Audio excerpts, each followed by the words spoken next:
Top Sport – pagrindinis Kauno Žalgirio rėmėjas. Dalyvaudamas azartiniuose lošimuose gali prarasti ne tik pinigus. Jo, tai tikrai smagu grįžti į aikštelę, pagaliau žaisti rungtynės. Tikrai komanda priėmė gerai, įsiliejau tikrai neblogai. Tikrai neblogos rungtynės, daug kovos. Aišku, dar visi su sunkiom kojom, tai reikia išbėgioti tą sunkų krūvį ir būsime lengvesni po to ir tikrai bus, manau, ir kokybės daugiau.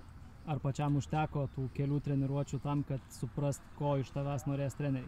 Faktas dar yra kur tobulėti, tikrai ne viską dar suprantu, reikia kai kuriuose žaidėjus suprasti, ko jie nori iš manęs, ko aš iš jų noriu, tai jo, dar reikia laiko ir viskas su laiku.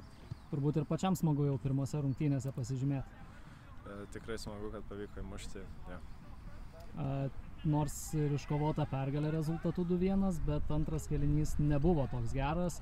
Treneris irgi po rungtynių nebuvo patenkintas, kaip tu tą antrą rungtynių dalį matei savo akimis. Jo, tai įsivėlėme į provokacijas, daugiau buvo kovos, daug tokių kaip ir, galima sakyti, muštynių, negražaus to futbolo, bet mes to pačiu atsakėme. Gal reikėjo ne tiek įsivelti į žaidimą, primesti savo labiau. Dėl to ir buvo toks sunkesnis kėlinys, dėl to nes prie žaidimo labiau pristakė.